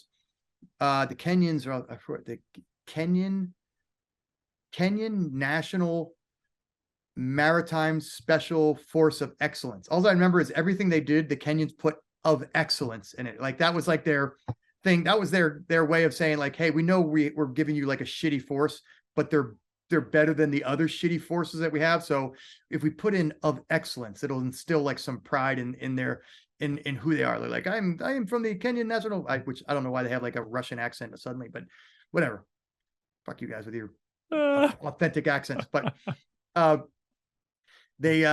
so we go over there, and they're like, we want you to train them, and then we want you to go out and conduct operations. And we're like, and even then I'm still, still young in terms of my seniority as a SEAL, but even then I was like, I feel like somebody somewhere should give us a little bit more guidance than build a team and then go do shit. Like that was literally the op ord that we got. And I don't know if it was because we were like somebody's like pet project that they were just like, I don't know, just the Congress mandated that we do some training with the Kenyans. So just send a couple SEALs and some boat guys. And I don't know, just have them do something. I don't know if that's what the idea behind it. We were just like a check in the box, but like, here's a lesson for Congress. Never give a bunch of team guys like very broad parameters. So we go out, and first of all, I mean, there is video buried in a hard drive somewhere of me absolutely just kicking the dog snot out of these Kenyans, because I was like I didn't know any better. I'm like, all right. They said put them through a BUDS type project. Well, I kick all these guys into the pool, only to come find out that none of them can swim. They all have on K-pox, and I'm like, life jackets. I'm like, get rid of your life jackets. They're like, but Mr. John, we cannot swim. I'm like, well, I guess you're gonna find out. So anyway, there is video of it forever be buried in some sort of vault and only resurface after I'm long gone. But I am kicking the snot out of these Kenyans, because I was like, dude, if I'm going out on ops with you, which I don't even know what that means yet. If I'm going out on ops with you, I'm going to turn you into something like legit. So for, I don't know, for 2 months, we just beat the crap out of these guys, and we got them a little bit tougher. I think most of them learned to doggy paddle and stuff, but like it truly, like there's this Kenyan Naval Maritime Force of Excellence, and who have most of them who couldn't swim. Yeah, the irony wasn't lost on me. And oh my God. So I mean, it is what it is. You know, and anybody who's ever worked with our foreign, our host nation partners knows that you get what you get, and you as I tell my kids, you get what you get, and you don't get upset. Or in our case, you did get upset. You're like, who the fuck gave us these, fuck nuts. And or you get what you get, and you just try and do the best you can. So then we take them out on the American ribs. And this is still, it's still wild to me. And I'll sort of speak in ambiguities. We go out and we just start doing interdictions on anybody we felt like. And I don't know what international law was. I don't know what authority the Kenyans had You within didn't have like any ROE briefing or anything. All bro. the lawyers were in Iraq I and mean, Afghanistan. we are locked and loaded, full on, but no ROEs. Again, I think it was probably a part of like if something had happened, they would have. Well, there's another story about something that did happen, but if something happened, we had the Special Operations Force liaison element at the not the Pentagon, at the embassy was like our guy. We didn't even talk to our unit commanders back stateside or on deployment. We just went to the embassy guy, who was a guy who Lindsay, if you're listening, I'm talking about you. He was like an 04 or 05, maybe a junior 05, who was there at the embassy as like the Special Operations Force babysitter. Like he was a guy to make sure that whatever sort of nonsense or headaches we created, that he just kind of swept them up under the rug. And so we're going out, and we're fully locked and loaded because nobody told us otherwise. People had said, hey, there's pirates out there, there's people running drugs and guns, and it started out relatively benign. We only did interdictions on like very small, like just small DOWs, a DHOW, like small shipping things. And then we started getting word about like, hey, there are actually shipments of guns coming down from Somalia into Mombasa, the port of Mombasa on the southern side of Kenya. And there are full on like explosives and IED components. And we started getting some word. It's crazy that they would pass us the word, but not the actual like ROEs on how to execute that. They were like, well, here's some information you might want to know. There are guns and drugs and bomb making materials being trafficked. Good luck. So I am really surprised the embassy didn't throw a fit, honestly. I Wow. don't know how much they actually knew. I Yeah, don't they know probably if didn't our know a lot. liaison was literally the stopgap for like, you know what? If the embassy found out about this, they'd kick us all out of country. So let's just not tell them about this. We actually, this is not a funny story, but it is a wild story about about what happened there. We were in a vehicle convoy going back and forth to Nairobi for some supplies, and another SEAL, I won't name his name, super guy, just a phenomenal human being, was driving, and we're in the back roads of Kenya. Like there's like we're driving, and I'm not exaggerating for dramatic effect. There's truly, we're driving past mud huts with thatched roofs. And so we're out in the middle of nowhere. And we're barreling through because we at the time, this is, there had been I think there had been an Al-Qaeda attack on a hotel in Mombasa like the year before we got there or something. There'd been another attack on a Jewish, either Jewish embassy or a Jewish hotel or an Israeli hotel. So we knew that the threat and at least the knowledge of our presence was enough to raise eyebrows. And so anytime we were outside the wire, we were booking, like we were making a beeline between Nairobi or Mombasa, wherever we went for supplies. We were hauling ass, and we were in unarmored. We were just in regular civilian vehicles. And it's unfortunate. I'll kind of fast forward where I'm going. This other SEAL was driving, and a 15-year-old kid was riding a Kenyan kid was riding his bike, and probably not expecting traffic out there because we're literally in the middle of nowhere on this barren dirt road. The kid just decides to cut right across the road without looking over his shoulder. We ended up clipping him, and unfortunately he ended up dying. This was part of the wild piece that just goes to show me what kind of Wild West it was at the time. The tribal elders like surround our people, and like and like they weren't angry. They were just like, what are you going to do about this? And then we were like, I don't fucking know. Like, what? I don't know what to do about this. And he was DRT. There was no resuscitation. He was dead right there. And so we get back in the vehicles and boogie back to base. Well, the embassy liaison, our SEAL guy, officer, shows up. He's like, hey, what happened? we explained to him what happened. Oh, I'm sorry. Let me back up. There's a key point to this.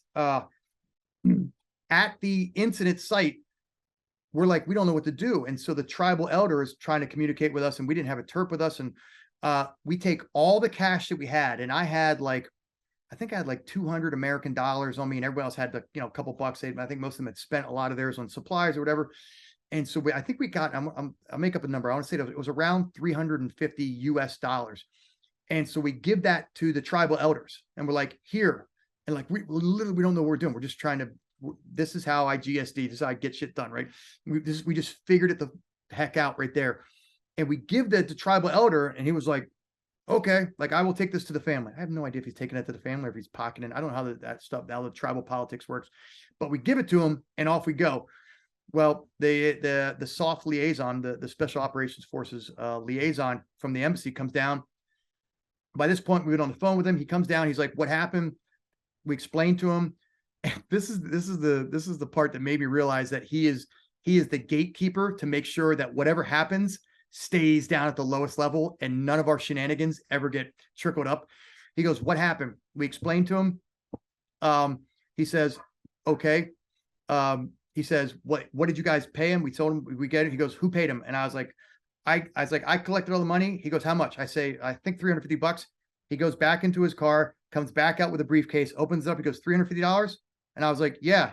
He gives me $350 cash. And he goes, all right, just give this to the guys. And I was like, no, $3,500. I meant we paid him $3,500. No, I didn't say it, but I was like, wait, like, I was like, what kind of slush fund is this coming from? He's like, no. Jeez. I was like, okay. All right. So the next thing, this is the other kicker. The next thing, he goes, oh, by the way, it's not funny, but if we can't, if we've got to find humor in it.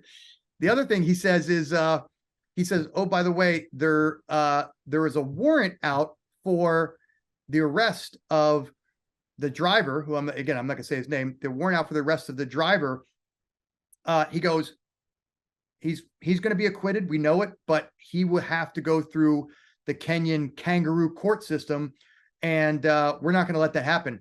He goes, guy, I'm going to I'll say his name. He goes, son, pack your stuff. And he just showed up there maybe 10 minutes before. He goes, pack your stuff. You're getting in my car. You're leaving Kenya tonight. So he takes him back to the embassy, gets him in the embassy, puts him in the embassy helicopter, flies him from the embassy to the airport, puts him in the embassy private aircraft, names totally off the flight manifest, flies him out of Kenya. And to this day, to my understanding, to this day, he is my friend is not allowed back in Kenya, which is probably no sweat off his back, but he's not allowed back in Kenya because or at least there was the allegation that there was going to be a warrant out for his arrest. I would not go back there if I were him, just to play it safe. For anybody who wants to visit Kenya, sure. There's go to Kilimanjaro, do your thing, whatever, go on your safari. If you have a warrant, you're not missing anything. You can go to Tanzania and see the same shit. Anyway, so my story about you asked me about my first deployment outside the wire. There was all kinds of wild. There was another thing where we were asked to collect information on another group that was in the port of Mombasa. And they came to us and they're like, hey, you guys are SEALs. Like, you guys know how to do surveillance. And we're like, this is not an op order or formal mission tasking. It was just, hey, another government agency is trying to collect information. They don't have the resources. Can you guys do this, collect information on this group? So me and these two other SEALs, we literally, it's the meeting of the minds come together and we're like, how about this for a plan? We run it by our lieutenant. Our lieutenant runs it by the embassy guy, and he goes, yeah, that's fine. And I was like, it seems eerily informal for what we're about to do, to conduct intelligence collection on another foreign nation's soil with no like Pentagon approval. But again, it was the Wild West at the time. And so we go out and probably just your listeners will forgive me. I'll just kind of keep it vague. We go out and we recruit an an unknowing, or he was willing, he just didn't know what he was participating in. Unwitting An is unwitting, what we thank you. used That's to the word I'm say. looking for. That's the word I'm looking for. Thank you. An unwitting participant. And we paid him exceptionally well for what the service he was offering. He didn't know. He's like, damn, these Americans pay well. And he helped us. He helped us gather some information. We reported it back through the most back channel bullshit I've ever seen in my life, and apparently made its way up. But that was my first deployment post 9/11 into the Wild West, and it was very unique. I was super jealous. My buddies this is 05, so my buddies that are in Ramadi are getting after it. My buddies that are in Baghdad and Taji, my buddies that are in Kabul and all over the place are getting after it. And when I first got deployed, I was like, man, I got the short end of the stick. It ended up being a really fascinating deployment. No combat experience. I didn't get shot at on that deployment, but it was a very cool, unique deployment. And I did a couple short deployments over the couple years after that, mostly to relatively benign places, some back to Africa. I went to Special Operations Command Africa, as well as Special Operations Command Europe, and just did some cool. At the time, I was a federal agent in my civilian job. I was a federal agent. I was working at the FBI's National Joint Terrorism Task Force. So the military did a good job of leveraging that skill set and helping me do a little bit more of information gathering, in some of those other areas around the world. So again, while my buddies are getting after it in 2011, against ISIS, I was doing much more benign or sneaky squirrel stuff that, is not sexy, but, Hollywood could probably make it sound a lot sexier.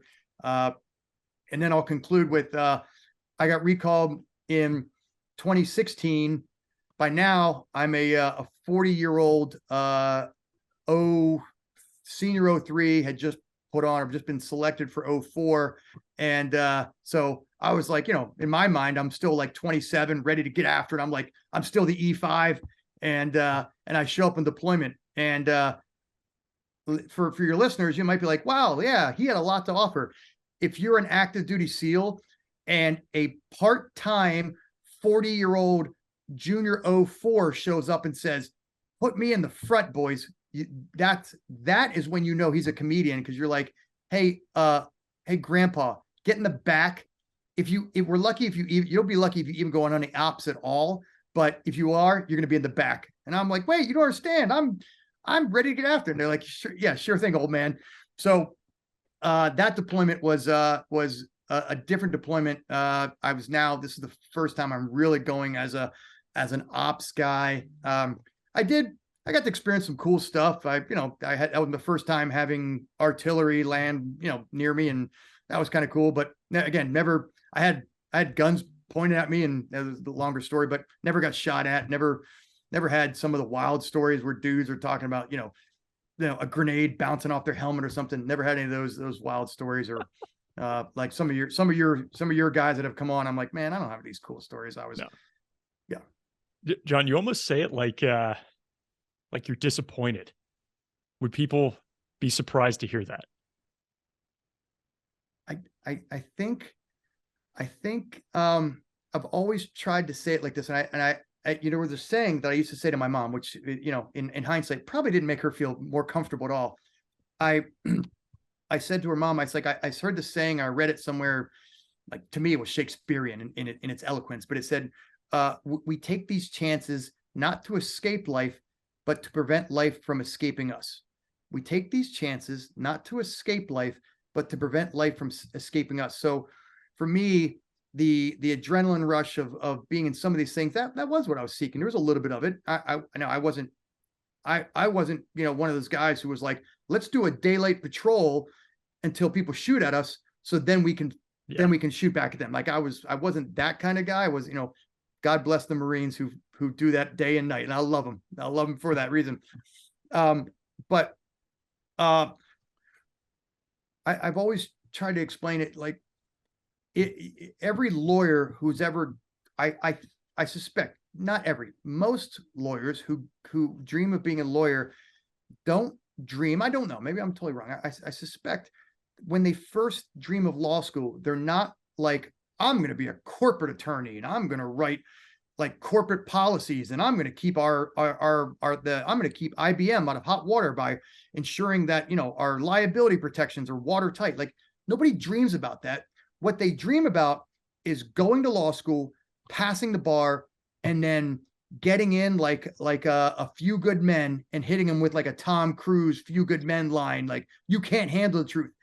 That's what every, at least young aspiring attorney dreams of, until they figure out where the money is and stuff like that. But like the guys who give up the big paychecks because they want to be prosecutors or they want to be, the whatever, that was, I think probably everybody who's gone into combat arms, or like yourself, who chose, like, you probably could have flown like cargo aircraft and had never put yourself in harm's way, but you were like, when given the opportunity to be on the front line of rotary wing aircraft, you're like, fuck yeah, dude, I didn't come in here to like be some rear echelon son of a gun. Like, so for me, there was very much a, there's, especially again, a little imposter syndrome.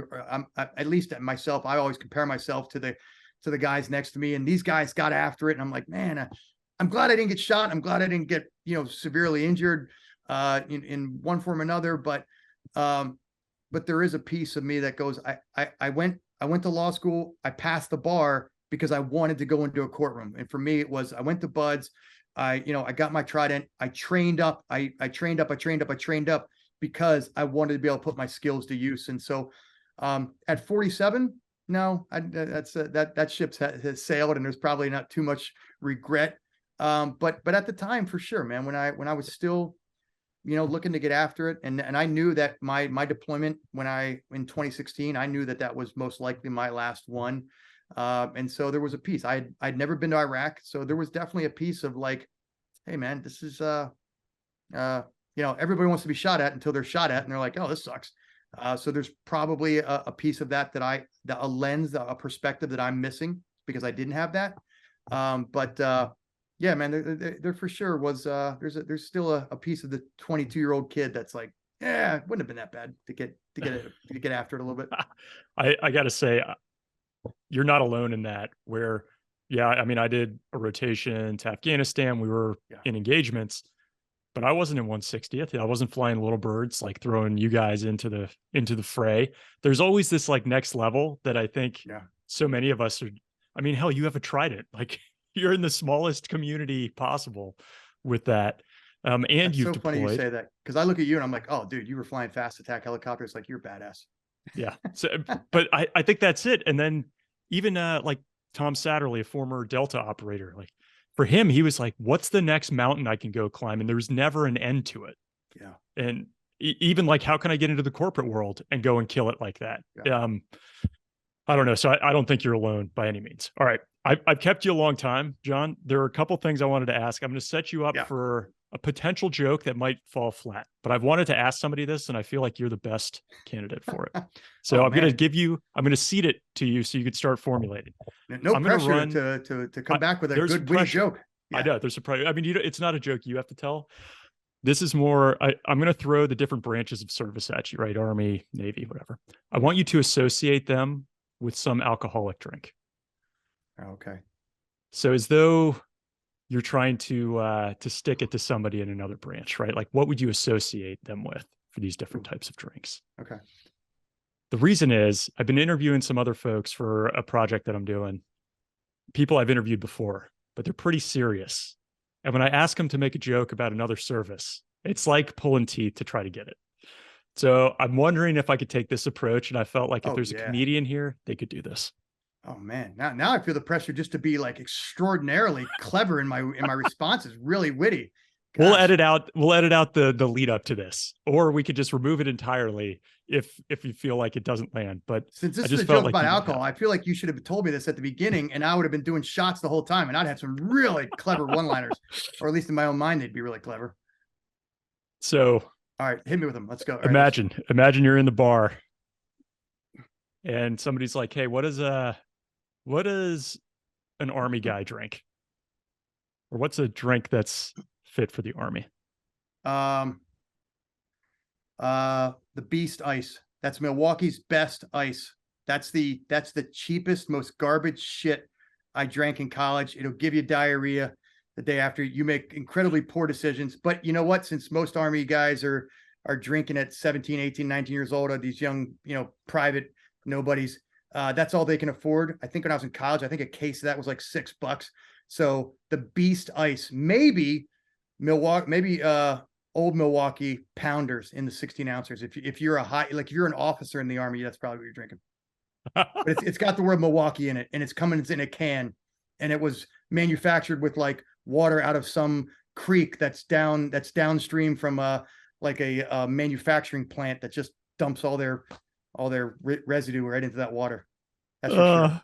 All right. How about Navy, but maybe like the non-SEAL part of the Navy, if you want to, and you can go however you want with this one.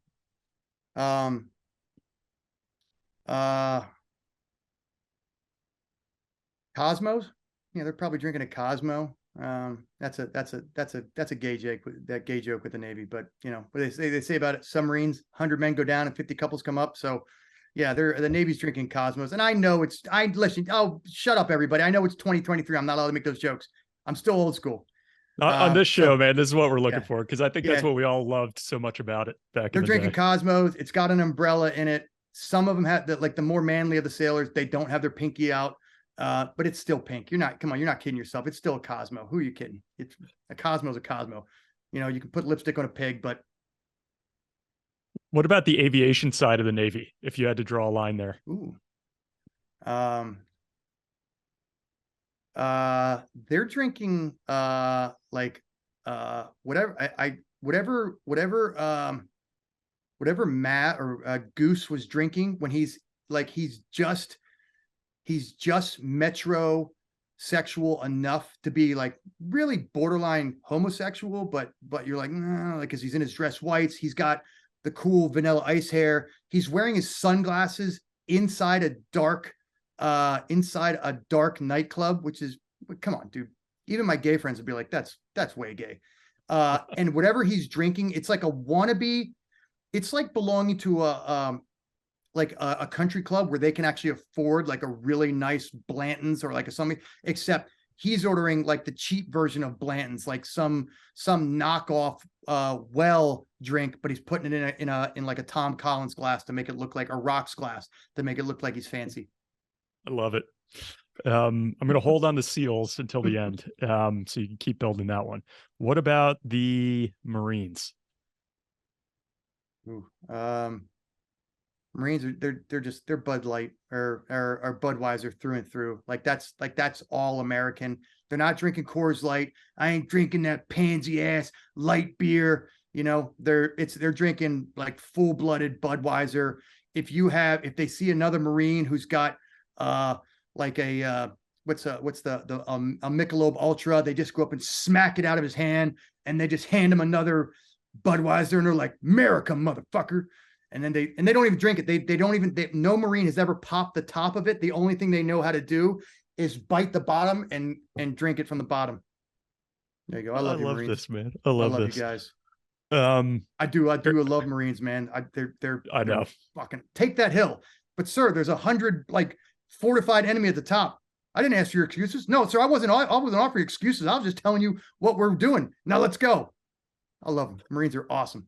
Oh man. How about the Air Force? Zima. No further explanation needed. For people who weren't around with Zima, like what would you update it to today? Like a White Claw? Yeah. Yeah. And they're the guys who would be like, there's no laws when you're drinking claws, but they wouldn't say it with any hint of irony. They would say it like fully serious. Like, yeah, man, I drink kind of a, what's the line from, I'm dating myself, but there's a line from Pee-wee's Big Adventure. He's like, I'm a loner, Rebby. Or he's like, hey, Debbie, I'm a loner, a rebel. And like there would an Air Force guy be drinking a Zima, thinking that same thing. He'd be like, or drinking a White Claw. Like, there's no laws when you're drinking claws. Like, no, there's actually like the man law is actually the only law that doesn't apply to you here. What about the Coast Guard? just to be clear, both of my brothers are Air Force, and so was my dad. So it's been ongoing. I've been the black sheep of the family for my whole life, but zing. But you're not on a podcast, motherfucker. So guess what? I got the mic and you don't. I'm sorry. What's the next one? Coast Guard. Shirley Temple. Because, oh my gosh, I truly making this one up on the fly, but it so fits as I'm thinking about it. Because a Shirley Temple looks like the real thing, but the person drinking it, they know it's not. So you look like you're a real Navy, but we all know the truth. You know what the Coast Guard is? The Coast Guard is like when you were going, Rick, to ride your bike over to like 7-Eleven and you're going to get some gum with your buddies and your mom's like, take your little brother. Like, Mom, do we have to? That's what the Pentagon in that analogy is. Your mom, and the Navy is the big brother, and the Coast Guard's the little brother, and the Navy's going on deployment, and the Pentagon's like, hey, take the Coast Guard, take one of their cutters on your deployment. You're like, do we have to, Mom? Just take one of their cutters. They're really good at counter drug stuff. They'll be fine. They'll stay out of your way. That's the Coasties. Love you, Coasties. Great. But you just all right. This one a little out of nowhere. Space Force. Ooh. Shit. What do I don't know. Wasn't when we were kids? Didn't we have like astronaut ice cream and like don't they drink like dehydrated? There'd be some sort of like it would be like didn't they one time have like dehydrated beer cubes or something like that for people who didn't want to drink beer? They just had like dehydrated like alcohol in like in some sort of like you could eat it or something like that. I don't know. I've not heard of this. I'm looking now. Didn't they have that? I swear they did. Maybe somebody fed me some gummies and I just made that. Freeze dried drink cubes. Yeah. Never heard of it. Remember when you were kids and you had astronaut ice cream, which was really I remember that. Maybe it was just like freeze dried, just like shit ice cream, but you felt cool because you're like, oh, astronauts eat this. And it turns out astronauts never have taken that ever. That's what Space Force, or they just be getting high. They wouldn't even be doing it. Like that's how the whole Space Force was generated, was somebody was like, you know what's missing? Space Force. And so they've continued that tradition. Oh, I love it. All right. Last one here. It's SEALs. What are they drinking? I have a couple of ways to go with that one. It's the manliest of drinks, that's for sure. I don't know. We're just tapping straight out of keg. Whatever your friends are holding you upside down and you're doing a keg stand with, it's probably some like manly type beer. It's definitely like a heavy IPA. And you probably stole it from the cooler of some Army guys. They spent all their last dime saving up. The 1st and the 15th paychecks came and they're like, guys, we're going to splurge this week. It's not Rolling Rock. You're not sponsored by Rolling Rock, are you? All right, good. Guys, it's not Rolling Rock. I got to figure out whatever beer you're not sponsored by, and that's all in salt. Guys, it's not Keystone Light. We got like some really like a local microbrew IPA, and then the SEALs come over like, that's my beer. And they snatch it up and that's what they're drinking. And then they're perfect. Yeah.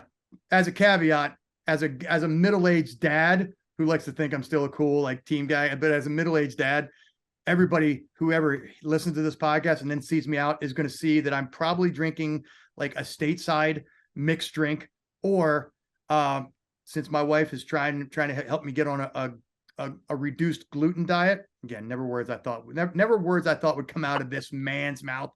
I'm drinking a lot of ciders. Here, shout out to Down East Cider. It is the best tasting gluten-free cider. It tastes like beer and cider mixed together. It's fantastic. But hopefully, maybe you can get them as a sponsor now since awesome. We gave them a shout out. But Down East. Down East. Got it. I think they're out of Boston. But right. my buddy of mine just got me turned on to them since I'm trying to do less gluten. So as much as I love IPAs, I've tried to all but eliminate them from my diet. So yeah. So I am not the man that I just made fun of in all these other things. I'm actually more like everybody else that got picked on. Well, we didn't talk about retarees. I guess that's us now. So maybe that's our stuff. Yeah. We got a hall pass. Man, you lived up to it. That was really, really strong. Maybe you work it into your material one day, whatever. Like, I feel like I am incredibly impressed with what you just made up on the fly. People who are listening, I did not prep him at all for that. So This is true. last That was not a bit, and that was last not a bit. Yeah, no, I may have it to was go. good. This is gonna be one of those times I'm gonna get off the mic and we're gonna finish it. I'm gonna be sitting at dinner in like an hour from now. I'll be like, dang, man, I had such a better Like a one-liner for it. Seinfeld moment. A Yeah. Seinfeld moment, totally. All right. So last two questions I ask everybody, John. The first is, was there anything that you took with you on these deployments when you were, away from the family that you just wanted to have on you, had sentimental value, you just wanted it close? Uh, on my maybe my last two deployments in 2011 and in 2016, I think my uncle Tom, just one of my heroes. He was like a surrogate dad to me after my dad passed away. He really stepped in and he was sort of my inspiration for going into the service and just trying to be a better man. Still today he is my inspiration for it. But he had a little pocket that he carried. He was a Vietnam Marine, did 18 months in country, and he carried this thing on him, and it kept him safe. And inside of it are all kinds of little, there's like a little rosary bead and all kinds of stuff. And he gave that to me. I forget exactly when, but he's like, "Hey man, I don't need this anymore, but you do need it now." And that was something really cool. It's just, I know other people have said really cool things. For me, it was unexpected. And it was, I mean, other than pictures of, kids and your wife and stuff like that, that was something that was just really, it was a very powerful moment when he gave that to me. And that's something I still cherish. And I look forward to today when I can pass it to one of my kids and, when they're going into harm's way somewhere. I got goosebumps, man. That had to have been so special. That's really cool. It was cool. Last one here, I ask everybody, but there's something about SEALs. Maybe it's the small community, and this is a positive one coming, not a bad one, but just how small the community is and how dangerous the work is. It just seems like you lose so many people in that community, and so many of them when they're gone. And you mentioned the funerals you've been to, but as you look back at the time you spent in, and the sacrifice and the time away and what you went through, would you go back and do it again? In a heartbeat. Yeah, without a doubt. There's it's very cool these days to have my kids coming up to the age.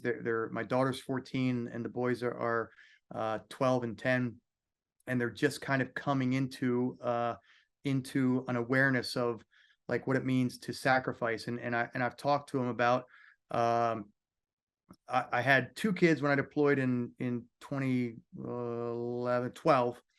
And then I had all three, and they were a little bit more aware when I deployed in 2016. But I've talked to them about, like, you guys may not remember it, but you sacrificed and you gave up your dad for 7 months. Like that wasn't, you didn't have a choice. You just kind of born into it, but it doesn't change the fact that that you sacrificed. And so there's a different thing that I'm going through today.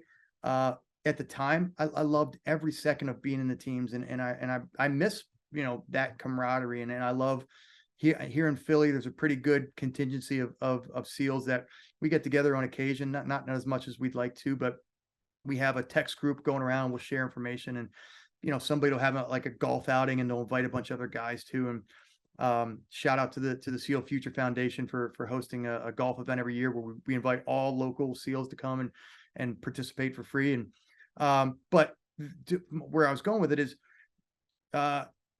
for all the sacrifice and things that I think in my point in my life now would be the time where I might reflect on like some of maybe the negative aspects of it. And when I interact with some of the kids of my buddies that didn't make it home, that's a tough time. But my kids go to a camp funded by two organizations, the Navy SEAL Foundation and SEAL Kids, and I got to give a shout out to both of them. They're phenomenal organizations, absolutely unbelievable organizations, and they've done so much for my family and I. But my kids go to a camp with other kids and it's just of SEALs, and they're able to interact with other kids, Gold Star kids, and other kids of dads, that I served with who did make it home, or dads who came home wounded. And so they're able to appreciate some of that sacrifice. So the phase of life I'm in now, you might suspect like, okay, now he's in the time to reflect on some of that regret or some of the things he would have done differently. I haven't found that. What I have found is it's really a cool opportunity. And I think my kids coming into that realm as I'm out of the Navy, that it's a cool opportunity for me to start introducing all the things that I'm grateful for and that the man I am today. And I've talked to them about, that the fact that I've gone to counseling and that I'm an imperfect guy. And that, I often say, I learned to apologize to them, and apologizing to them for my missteps is a big thing to me. And I learned that being an officer, being able to own your mistakes. And I talk about that as, hey guys, this is something I made a mistake on this deployment, or I made a mistake in this training thing, or when I was trying to be a good leader, I made this mistake. And I learned that I'm not perfect. And that's why now I'm coming to you as your dad and saying, hey man, I'm really sorry. I let my temper get the best of me and I snapped at you. And I'm really sorry. I talked to him about me going to counseling. I talked to him about my wife and I having been to marriage counseling, to just never think that you're above, learning from somebody else who can help you get better. And so that's maybe a long-winded way of saying, I really don't have any regrets. I would do, there are things I probably regret, like maybe having gone back to active duty, rather than having stayed in the reserves for most of my career. I probably would have gone back to active duty. But again, I probably wouldn't have met my wife. I probably wouldn't have the kids I have. I wouldn't have the great civilian career that I have today. So I wouldn't change anything. There's things you go, if this had gone a different way, I've probably been okay with it. But man, I'm in a good spot emotionally, mentally, knock on wood, physically, and yeah, no regrets, brother. John, I'm so grateful that you came on here. We'll have links to some of your stand-up. Is there anywhere you would point people to, so they for people who are maybe listening and not at a computer right now? I am on LinkedIn. That's probably my primary platform. Definitely check that out if you want to laugh. I mean, it's impressive and funny at the same time. Yep. Well, thanks. My wife and I run a startup. I'm an entrepreneur, and but I mean, any entrepreneur is listening out there, it is a nut roll. It's a grind every day. And if you can't find some humor and inject a little humor in that, if there's ever a place where you don't want to take yourself too seriously, it's through the grind of entrepreneurship. But I do have some of my stand-up. I will caveat it that it's a little provocative. I like to take some liberties with. I'm an equal opportunist comedian. I make fun of the left. I make fun of the right. I make fun of men, women, all demographics equally, including myself for being a white heterosexual middle-aged male. But it's if you're thin-skinned, probably not your kind of humor. But if you like somebody who like pushes the envelope a little bit and can make fun of sort of the absurd world we live in, you might find some humor in it. Awesome. Thanks so much, John. Ryan, really appreciate having me on, and more so, dude, I appreciate what you do to bring veteran stories out there and get their stories told, brother. I hope you enjoyed this combat story, and I hope you were laughing as much as I was. Just a couple listener comments. The first one was a message I got on Facebook, and I won't say who it's from, but just the spirit of it, I think, made me smile. He says, "Thank you, Ryan. You've tapped into something with your podcast that resonates so well for veterans like myself. Hell, even my wife was the other day saying, 'This is interesting,' and Ryan's voice is calming." Just wanted to reach out and say thank you for what you do. And I just wanted to say thank you to you for being a veteran and taking the time to listen, as I know we've all had our own experiences, and there's always something else that comes from hearing another vet talk about what they went through. And also just a shout out to your wife, who is got to be one of the 3 or 4 women who tune into this show. No, there are many more, But kudos for her sticking it out and listening. She's listened to more than my wife has, I would imagine. And the next comment is a 5-star review that we had on Apple Podcasts, and this goes a long way for us, and it's from RO1349. And he says, great format and great guests. Always an interesting episode with honest takes. I've enjoyed each episode. Highly recommend to active duty or veterans. So again, this is so helpful when we have these great reviews on Apple Podcasts. It gets the word out to more people and helps them push this podcast into more feeds. So I definitely appreciate it, and I hope that the fact that somebody left that comment gets one of these stories to one more person. Thanks, everyone. Have a great week. Stay safe.